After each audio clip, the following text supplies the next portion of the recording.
Buenas noches, entonces daremos inicio a la charla. Vamos a hablar un poco de pues menopausia, vamos a hablar de diferentes definiciones que es importante tener en cuenta para hablar de este tema. Vamos a hablar muy por encima del ciclo ovárico, sobre la fisiología de la menopausia, manifestaciones y tratamiento de la misma. Entonces, bien, debemos tener en cuenta como todas estas palabras que aparecen acá, digamos, a veces nos podemos confundir a la hora de entenderlas. Entonces, bueno, la menopausia es un proceso que puede ser natural o inducido. Inducido, por ejemplo, en pacientes que se ven expuestas a una ablación o una oforectomía. Pero en caso de ser un proceso, pues, natural, es un diagnóstico que se hace retrospectivamente, teniendo en cuenta que se define como un periodo de 12 meses de amenorrea. Por lo tanto, pues, hasta que no han pasado estos 12 meses, no podemos establecerlo. Entre otras cosas, tenemos la definición de climaterio, que nos va a hablar como de todo este periodo de transición. Va a empezar desde la premenopausia hasta el final de la posmenopausia.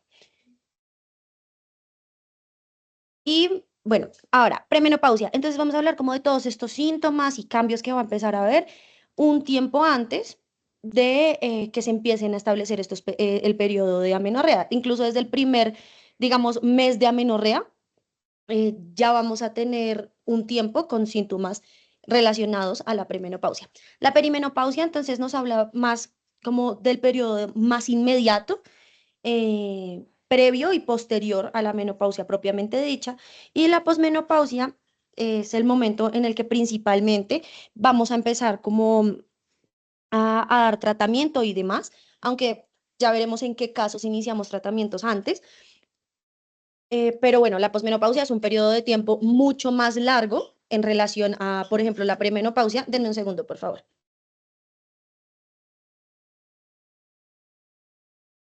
En el que pues la paciente va a tener diferentes síntomas.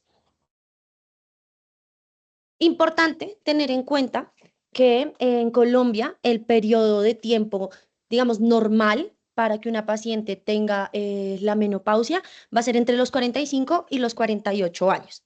Importante también que hablemos sobre la insuficiencia ovárica primaria. Entonces, vamos a tener como definición que es un hipogonadismo hipergonadotrópico que se va a dar antes de los 40 años. Y esto suena muy complejo, pero ahorita que les recuerde un poco cómo funciona el eje, va a ser más fácil entenderlo. Básicamente es una disfunción ovárica previa a los 40 años.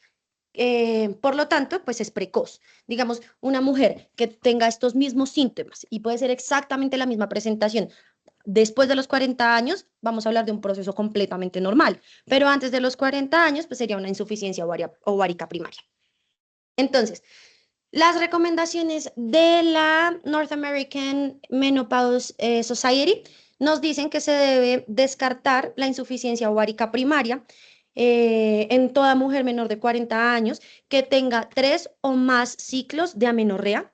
Adicionalmente, pues se tiene que la evaluación basal nos va a incluir niveles de HCG, eh, pues teniendo en cuenta que pues vamos a ver evidentemente la subunidad beta, pues porque lo primero que vamos a pensar en una mujer menor de 40 años con un periodo de amenorrea, pues es un embarazo, entonces pues tenemos que descartarlo, tenemos que ver niveles también de FSH, de prolactina, de TSH, teniendo en cuenta que por cómo funciona el eje, puede haber alteración tiroidea por el influjo hormonal y muchas veces procesos tiroideos podrían debutar con esta sintomatología.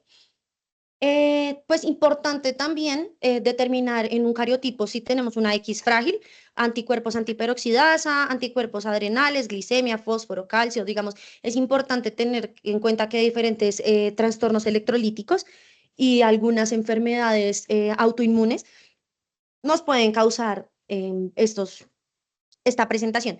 Digamos, bueno, los trastornos electrolíticos no entienden de edad, puede darse en cualquier momento, pero digamos, estas enfermedades, digamos, autoinmunes, digamos, un síndrome antifosfolípidos o una persona en desnutrición, bueno, la desnutrición también podría ser en cualquier edad, pero digamos un lupus, un síndrome antifosfolípidos, lo podríamos tener en una presentación muchísimo más temprana.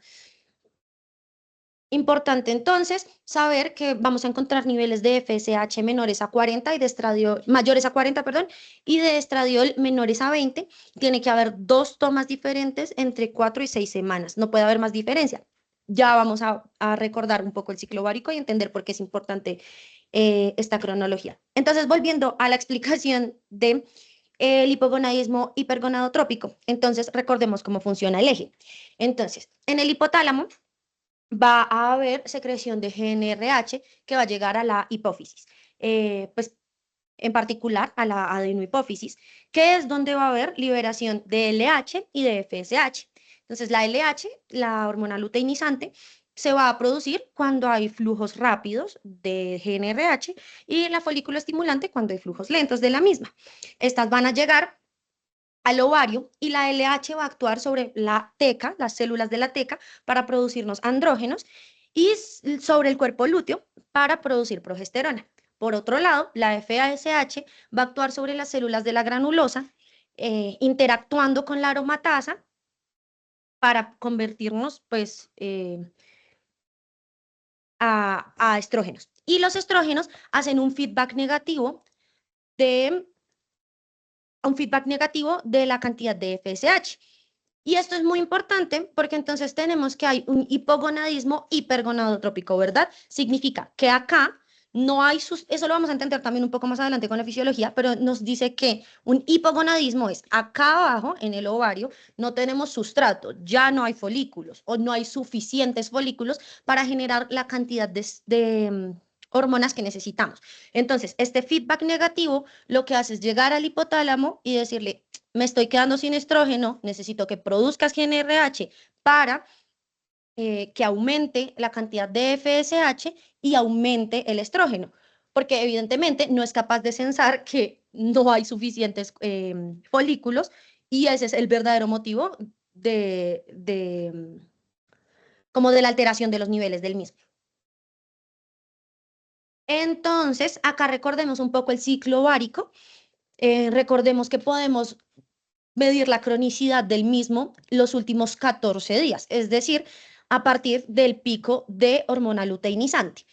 Antes del pico de hormona luteinizante, digamos en un periodo habitual, también transcurren 14 días, pero este periodo puede ser más o menos corto y este es el que se va a empezar a ver alterado una vez se establezcan estos periodos de amenorrea. Importante entonces ver cómo progresa el folículo dado por el influjo hormonal hasta el momento de la ovulación y en el momento de la ovulación ver cómo se está comportando acá el endometrio y el pico de estrógenos que tenemos. Entonces, en la menopausia podemos ver que más o menos, o sea, el mejor momento, digamos, el momento de la vida fértil, más fértil, digamos así, es entre los 18, 15 hasta más o menos los 25 años. ¿Qué tenemos acá? Evidentemente un pico más o menos a los 18 y más o menos hacia los 25 empieza a haber una disminución progresiva tanto de estrógenos como de progesterona.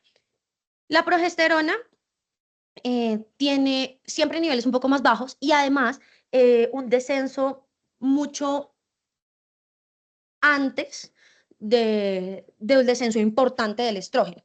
Vemos que más o menos a los 45 a 48 años acá hay un descenso muy importante de los niveles de estrógeno, que después se vea, o sea, va a seguir disminuyendo, pero ya mucho menos abruptamente, más paulatinamente, para más o menos estabilizarse a los más o menos 60 años. Por lo tanto, en este periodo de tiempo, mientras aún se estabilizan esos niveles, pues es cuando tenemos la menopausia. Y acá tenemos cómo funcionan entonces tanto la FSH y la LH y el comportamiento del estrógeno a lo largo de la vida. Entonces, tenemos acá, antes de los 5 años, recordemos que todo el periodo, el proceso de ovogénesis, pues empieza desde el periodo embrionario, entonces, pues tenemos evidentemente niveles muy bajos, pero igual existentes, de estas hormonas, que a lo largo de la vida fértil van a aumentar y disminuir en relación y respondiendo al ciclo ovárico normal, pero en el momento de la menopausia, entonces vamos a tener un aumento muy importante de la FSH, un aumento también de la LH, son aumentos que se sostienen, y una disminución del estrógeno, precisamente por lo que les explicaba de cómo funciona. No hay estrógeno, hipogonadismo, pero hay mucha FSH y LH, hipergonadotrópico. Entonces, para la fisiología vamos a entender básicamente estas flechitas nos van a explicar todo. Entonces, tenemos que al inicio de la menopausia hay una disminución de los niveles de inhibina, que es la hormona reguladora de la FSH. Pero en un principio el estradiol está normal. ¿Esto qué va a hacer? Que la fase folicular se nos acorte y por lo tanto va a haber periodos menstruales irregulares, porque puede que un mes la fase folicular dure los 14 días que a la mujer usualmente le duraban, o los 16 días, o bueno, la cantidad de días que le duraban, un mes, y al mes siguiente ya nos dure solamente 10, o al mes siguiente solamente 5, y después vuelva y nos dure 14. Entonces, lo que se va a ver alterado es esta fase folicular, porque sabemos que una vez después del pico de LH son sí o sí 14 días. Entonces, lo que se nos altera es la fase folicular. Por eso nos explica entonces, antes de las amenorreas, que haya alteraciones en la periodicidad de la menstruación. Entonces, bueno, después de esto, vamos a ver que la FSH en respuesta va a aumentar. Entonces, ¿por qué? Pues porque va a haber atresia folicular. Cada vez hay menos folículos, los folículos que quedan cada vez son menos, digamos, efectivos. Entonces, la cantidad de de estrógenos, yo dije estradiol ahorita, perdón, de estrógenos, que se producen, pues son menos. Entonces, va a haber el feedback negativo del que hablamos ahorita cuando hablamos del eje. Y por lo tanto, pues va a haber pues menos estrógeno. Entonces va a aumentar la GnRH, va a aumentar la FSH, pero pues ya no hay folículos. Importante tener en cuenta que aquí vamos a empezar a hablar entonces de la estrona, porque es importante. En la edad fértil, el estrógeno principal que vamos a encontrar es el 17 beta estradiol, pero en la menopausia, el estrógeno más abundante, digámoslo así, es la estrona. ¿Por qué? En principio, porque en la edad fértil, el 17 beta estradiol se da como producto de esta acción de la FSH sobre las células de la granulosa, eh, que al interactuar con la aromatasa y nos la producen, nos producen el 17 beta estradiol. Pero como ya no tenemos este eje como funcionando, como lo teníamos funcionando toda la vida, nos quedamos a expensas de la producción de estrógenos por parte del tejido adiposo. Entonces, en el tejido adiposo se va a interactuar con la androstenediona y esta nos va a generar como resultado un estrógeno, claro que sí, pero es la estrona. Por eso es importante que cuando empezamos a ver niveles elevados de estrona, pues estamos teniendo pues un proceso de disfunción ovárica. En cuanto a las manifestaciones, entonces, bueno, vamos a tener manifestaciones principalmente en relación con la etapa sí, como en el momento en el que estemos. Les voy a hablar primero de manifestaciones en general y después las vamos a clasificar un poco en su periodicidad. Entonces, cardiovascularmente va a haber un aumento del riesgo de enfermedades cardiovasculares porque va a haber una alteración de la relación de LDL y HDL. Entonces, pues el colesterol, al estar como cambiando, pues nos aumenta el riesgo de, por ejemplo, placas ateroscleróticas, en fin. Por otro lado, se ha visto en algunos estudios que se ha hecho la evidencia de prostaciclina, que pues es un vasodilatador. Entonces, ahí tenemos como las explicaciones de las manifestaciones cardiovasculares. Por otro lado, tenemos las manifestaciones osteomusculares, principalmente la osteoporosis. ¿Por qué se da esto? Porque los estrógenos van a inhibir la resorción ósea y el aumento del factor de crecimiento de los osteoblastos. Esto favorece la reabsorción ósea y pues por eso va a haber un proceso de osteoporosis. Además, teniendo en cuenta la importante incidencia de los estrógenos sobre el metabolismo del calcio. Por otro lado, tenemos manifestaciones también geniturinarias, teniendo en cuenta que al haber un menor cantidad de estrógenos, entonces va a disminuir la vascularización, promoviendo así la fragilidad de la mucosa vaginal. Adicionalmente, se alcaliniza el pH, disminuye la lubricación y hay atrofia urogenital. Y esta atrofia urogenital, ¿cómo se nos va a presentar entonces? Porque la paciente evidentemente no va a llegar a decir, ay, es que tengo atrofia urogenital. Evidentemente eso nunca va a pasar, sino que nos va a decir, de pronto, tengo dispareunia, no va a decir dispareunia, pero sabemos, va a decir, tengo dolor al tener relaciones sexuales. Entonces va a tener dispareunia, va a tener prurito, evidentemente un prurito que no va a estar asociado ni a un flujo patológico, ni alguna otra, o sea, un prurito que no se explique por otro motivo relacionado al resto de la sintomatología, podríamos asociarlo por lo que les acabo de explicar, principalmente por la alcalinización del pH. También puede haber incontinencia urinaria y urgencia miccional. Bueno, evidentemente hay manifestaciones psicológicas debido a la disminución de los niveles de serotonina y vamos a tener síntomas vasomotores. Entonces, en la etapa temprana vamos a tener, como les expliqué, entonces irregularidad del periodo menstrual.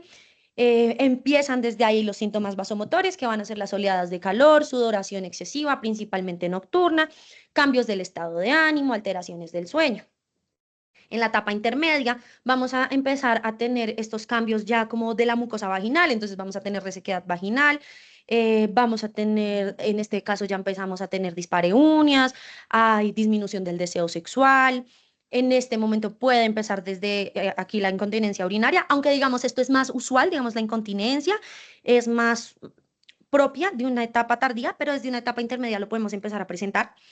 Y en la etapa tardía pues vamos a tener enfermedades degenerativas, digamos que van a empezar a su progresión desde una etapa temprana, porque hablamos principalmente de la osteoporosis, pero em, digamos ya los síntomas más fuertes van a darse en una etapa más tardía. Entonces, hablando un poco de la osteoporosis, es importante saber que tenemos que hacer el seguimiento de la densitometría ósea.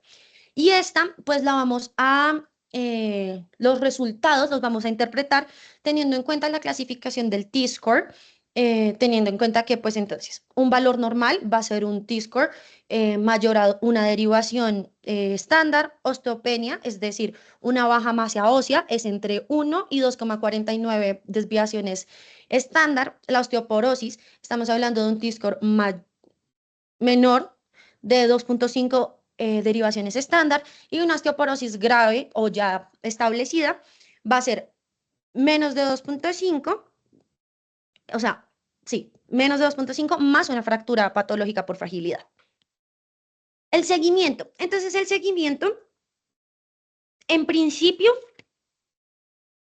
espérenme un segundo. Ya.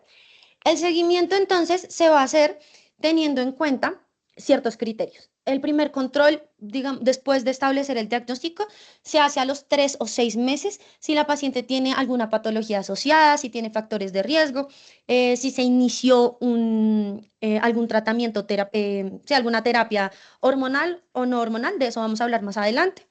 Y en este, pues evidentemente se tiene que evaluar peso, tensión arterial, perfil lipídico, se tiene que hablar muy bien con la paciente sobre su adherencia al tratamiento. Pero en una paciente que no tenga ninguno de estos criterios, se haría un control anual, simplemente con un examen integral, teniendo en cuenta que pues debe incluir el examen ginecológico. Se incluye el examen, la mamografía, la densitometría ósea, la citología se debe hacer según el protocolo, entonces ya para esta edad podríamos pedir PCR-BPH, entonces se haría cada 5 años hasta los 65 años, pero teniendo en cuenta que depende del lugar donde nos encontremos, tal vez no tengamos disponibilidad, aunque la resolución ahorita dice que debe estar, puede que no lo encontremos, entonces pues tener en cuenta que si vamos a pedir una citología o sea, no PCR, BPH, sino normal, es cada 3 años, hasta los 65 años. Y pues exámenes de laboratorio, tener en cuenta igual perfil lipídico, A veces, digamos, dependiendo de la sintomatología, podemos pensar pedir en transaminasas, de pronto algunas veces alguna función renal, hormonas tiroideas es importante cuando la paciente está muy sintomática, pues estar vigilándolas, hacer como un seguimiento de eso. En cuanto al tratamiento, entonces vamos a tener un tratamiento farmacológico que puede o no ser hormonal y un tratamiento no farmacológico. Entonces, en el tratamiento farmacológico hormonal, vamos a hablar eh, de la combinación de estrógenos y progestinas. Y hay varios esquemas. Aquí tienen que ver, primero, cuál es mejor para la paciente, principalmente por la adherencia, no por la efectividad, sino por qué tanto ustedes ven que la paciente pueda hacerlo o no. Entonces es, digamos, una decisión que se tiene que tomar en conjunto. Entonces, tenemos una terapia hormonal continua que es de estrógenos más progestinas por 28 días. Tenemos una terapia hormonal cíclica que es estrógenos por 28 días más progestinas por 10 a 14 días. Luego tenemos un esquema continuo cíclico, que es como una mezcla. Entonces vamos a tener estrógenos diarios más progestinas por 14 días después de 14 días con estrógenos. Si no les queda claro, me avisan. No, no puedo ver cómo si tienen manos levantadas, porque a veces es un poquito complejo como comprender cómo funcionan los esquemas, pero me avisan y yo lo repito. Tenemos un esquema intermitente combinado que vamos a dar estrógeno diario más progestinas por 3 días más 3 días de descanso. Y luego uno de continuo combinado que va a ser estrógeno diario sin descanso. Importante tener en cuenta y hablarlo con la paciente. Cuando elegimos esquemas cíclicos, es más probable que haya sangrados. Y en los esquemas continuos, digamos que la probabilidad no es cero, pero es mucho menor. Eh, y en cuanto al no hormonal, entonces vamos a tener principalmente em, a los inhibidores de la recaptación de serotonina.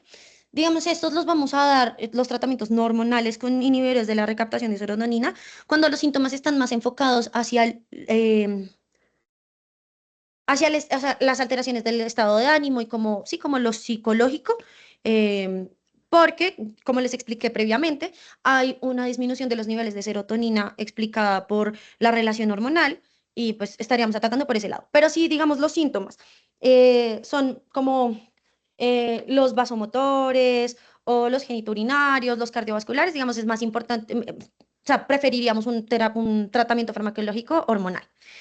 Y en cuanto al tratamiento no farmacológico, pues en realidad las guías dicen muchas cosas, pero es lo que uno le recomendaría a cualquier paciente, o sea, a un paciente, hombre, mujer, joven, mayor, lo que sea, es importante siempre tener en cuenta que nuestros pacientes deben tener estilos de vida saludables, tienen que tener una nutrición balanceada, tienen que hacer actividad física, recomendarles pues que no haya consumo de alcohol, que no haya consumo de cigarrillo, em, dietas altas en fibra.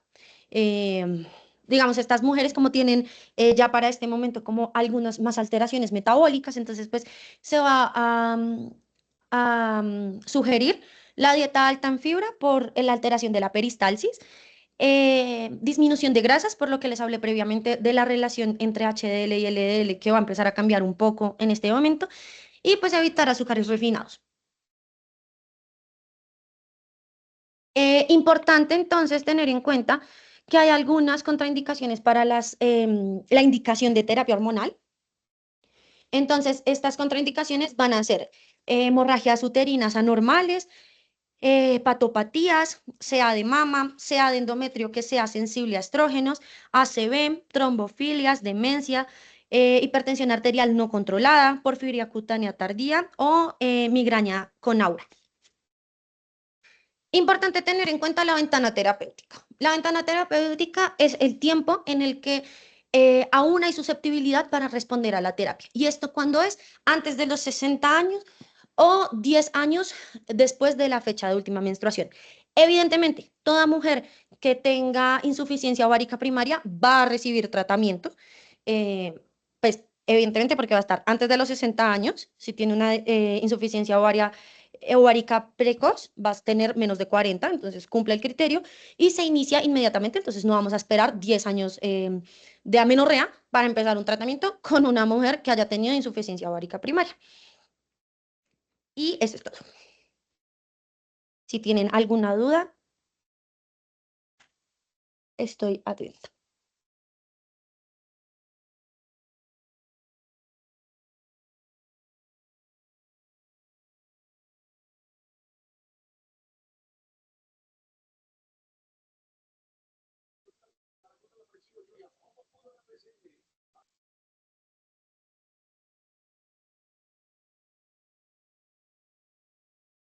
Creo que hay una mano levantada.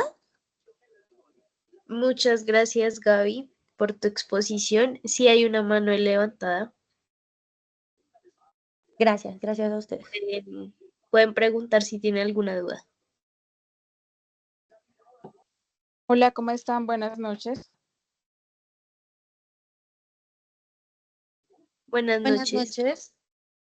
Bueno, me presento Kelly Camacho, residente de tercer año de Sanitas. Escuché tu charla, muy buena, felicitaciones. Quería de pronto hacer algunos aportes, eh, de pronto así muy rápido acerca de lo que dijiste de la terapia de reemplazo hormonal. Entonces recordar, como bien lo mencionaste, que está la opción para dar terapia con manejo con estrógenos y progestágenos, con los diferentes ciclos o las formas en que ya lo dijiste. Pero recordar que entonces también están las pacientes a las que les vamos a dar solo estrógenos, ¿cierto? Y las pacientes a las que les vamos a dar estrógenos y progestágenos, y eso va a depender de si nuestra paciente tiene o no tiene útero. Entonces, las pacientes que han sido histerectomizadas por cualquier condición van a ir a manejo solo con estrógenos. Y las pacientes que pues tienen útero, lo que hacemos es que ponemos estrógenos y para hacer o evitar esa hiperplasia o el riesgo de hiperplasia endometrial es que les agregamos el manejo con progestágenos.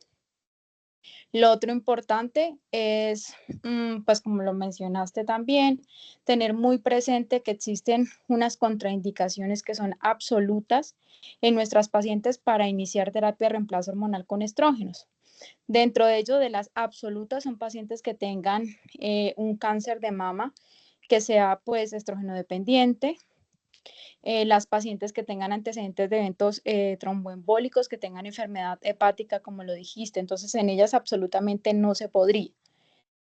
Después de eso hay otras consideraciones y es evaluar los riesgos particulares pues, de las pacientes. Entonces, por ejemplo, en pacientes que tienen un índice de masa corporal que está por encima de 25 o pacientes que tienen no sé, una obesidad marcada, existe todavía en nuestro medio muchos profesionales que no quieren poner terapia porque tienen temor de que estas pacientes, pues solo por tener obesidad, tienen un mayor riesgo de generar eventos tromboembólicos que pues, están muy asociados a la terapia con estrógenos. Pero hay que recordar que esto también va a depender de la vía que nosotros le estamos indicando a nuestra paciente para los estrógenos. Entonces, recordar que hay opciones orales, hay opciones transdérmicas, que serían en este caso nuestra mejor opción para las pacientes con obesidad y con este tipo de riesgos. Recordar que hay parches, ahora tenemos en Colombia el que está como más disponible es uno que se llama Lenceto, que este también es, pues viene en spray y es una muy buena opción para estas pacientes. En el caso de pronto pensar cómo hacer con el tema de los progestágenos, una buena opción sería ponerles terapia transdérmica y se les puede poner, que pues en este momento está en tanto auge, un dispositivo intrauterino tipo Mirena, un liberador de levonorgestrel. Entonces, como tener en cuenta eso. Y otra cosa adicional es lo que tú hablaste, que es súper importante que se lo lleven y es lo de la ventana terapéutica. Lo que nos dicen es, los estudios han mostrado que cuando las pacientes, bueno, hay algo importante y es que a las pacientes se les debe iniciar terapia de reemplazo hormonal bajo ciertas condiciones y son aquellas pacientes que tienen síntomas, principalmente síntomas vasomotores. No debemos esperar precisamente que ya hablemos de menopausia, que sería decir que ya tiene 12 meses de amenorrea, sino que cuando nuestras pacientes empiezan con síntomas vasomotores, ahí podríamos de una vez iniciar la terapia de reemplazo hormonal y es ahí donde debemos iniciar. Y estas pacientes entonces Lo importante es lograr desde el momento de inicio de los síntomas, ojalá iniciar esa terapia de ahí a 5 años. Pero se ha extendido esa ventana hasta los 10 años después del inicio de esos síntomas. ¿Eso por qué? Porque los estudios nos han mostrado en cohortes que han sido pues muy extensas, que las pacientes en las que se logra iniciar la terapia en ese momento es en las que logramos tener un impacto positivo en reducción de lo que son las enfermedades cardiovasculares, principalmente infartos agudos de miocardio y los accidentes cerebrovasculares. Entonces, es importante. Y lo otro que dicen todas las sociedades es que la terapia de reemplazo hormonal nosotros deberíamos llevarlo máximo hasta los 60 años. Sin embargo, algunos han empezado a ampliar esa ventana hasta los 65 años, pero tendría que ser pacientes muy específicas en las que no haya realmente factores de riesgo grande, pues sobre todo para lo que es enfermedad y el riesgo cardiovascular. Entonces, pues quería como agregarles eso. Precisamente fue un tema que tuvimos de revisión hoy en mi rotación de endocrino. Por eso quise entrar y me pareció muy chévere. De nuevo, muchas felicidades para la expositora.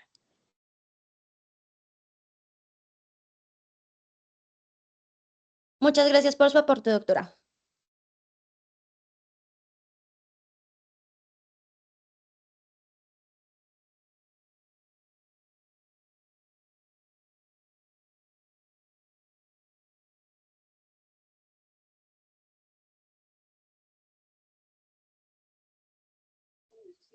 ¿Alguno tiene alguna otra duda con respecto a la revisión de tema?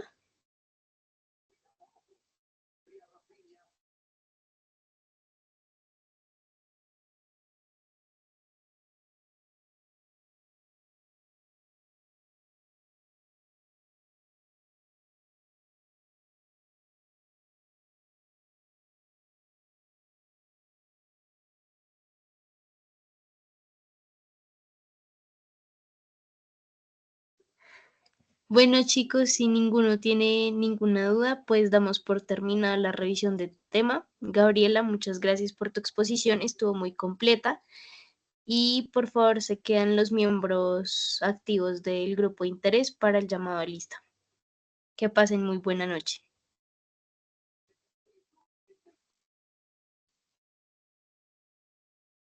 Hasta luego, Bueno, gracias a todos los que asistieron. buenas noches a todos. Vamos a hacer rápidamente el llamado a lista. Entonces, Dana Camila Quintero. Presente, buenas noches. Buenas noches, Camila Sabogal.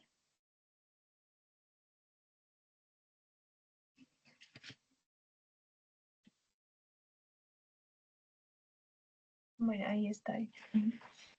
Merian Bolívar.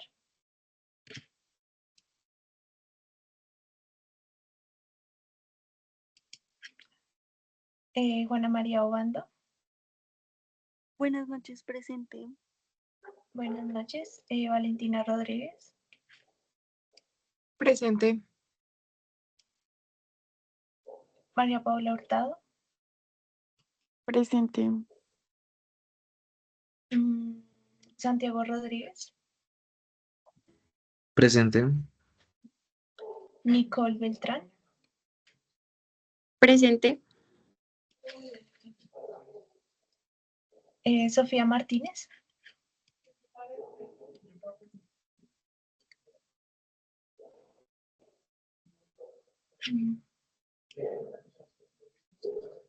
Bueno, Gabriela Márquez. Laura Valentina Lozano. Presente. Laura Daniela Telles.